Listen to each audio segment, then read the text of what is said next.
राधे राधे। नमस्कार दोस्तों, स्वागत है आपका भजन ज्ञान चैनल में। दोस्तों, अगर आप मेरे चैनल पर नए हैं तो मेरे चैनल को जरूर सब्सक्राइब करिए ताकि इस तरह की वीडियो आपको मिलती रहे। कार्तिक शुक्ला प्रबोधिनी एकादशी व्रत कथा अवश्य सुने या पढ़ें।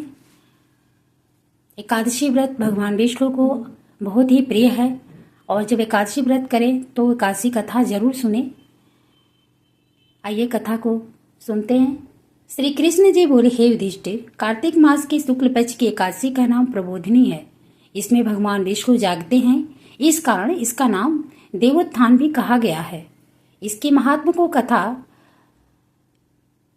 महात्म्य की कथा ब्रह्मा जी ने नारद ऋषि से कही थी। जिसके हृदय में प्रबोधिनी एकादशी का व्रत करने की इच्छा उत्पन्न होती है, उसके 100 जन्म के पाप भस्म हो जाते हैं।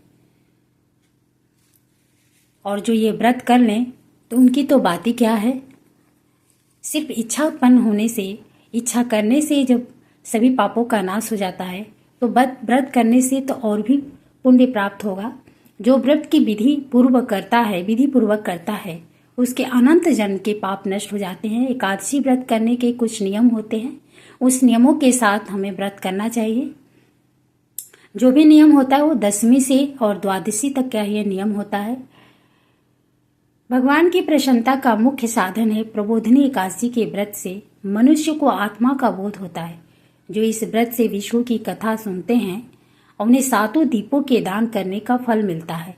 जो कथावाचक की पूजा करते हैं वह उत्तम लोकों को प्राप्त करते हैं। कार्तिक मास में जो तुलसी द्वारा भगवान का पूजन करता है उसके 10,000 जन्म के पाप नष्ट हो जाते हैं।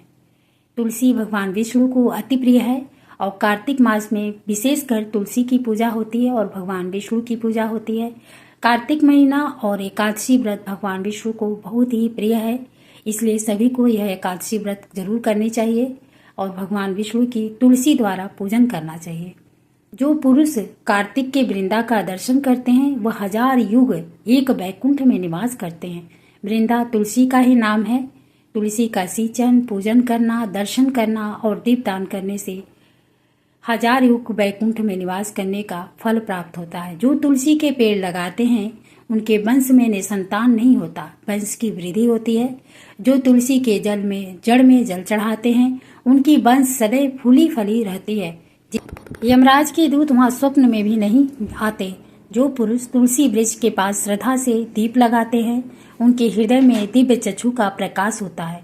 जो शालिग्राम की चौड़ोदिक में तुलसी मिलाकर पीते हैं उनके निकट अकाल मृत्यु नहीं आती, सर्व व्याधियां नष्ट हो जाती है, पूर्व जन्म को वह नहीं प्राप्त होता। ऐसी पतित पावनी तुलसी का पूजन इस मंत्र से करना चाहिए। ओम श्री वृंदाय नमः।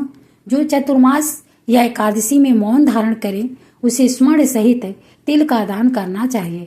कार्तिक मास या चतुर्मास में नमक का त्याग करते हैं उन्हें शक्कर दान करना चाहिए। कार्तिक शुक्ला एकादशी से पुण्या तक देव स्थानों में दीपक जलाने से महापुण्य मिलता है। बुद्धिमान पुरुष सारा कार्तिक को ही नदी तट पर इत्यादि पूजन स्थानों में दीपक जलाते हैं। प्रबोधिनी एकादशी महात्म्य सुनने से अनेक गौदान फल मिलता है। इस दिन काचरी का सागर लेना चाहिए। इस कथा को अवश्य सुने एकादशी के दिन। और एकादशी से लेकर पूर्णिमा तक सभी जगहों पे जो देवस्थान है, गौशाला है, दीप, पीपल वृक्ष, बरगद, शिवालय, हर जगह आप दीपदान करें क्योंकि कार्तिक मास में दीपदान करने की विशेष महत्व है, विशेष फल प्राप्त होता है और विष्णु भगवान के आशीर्वाद और लक्ष्मी जी की कृपा प्राप्त होती है।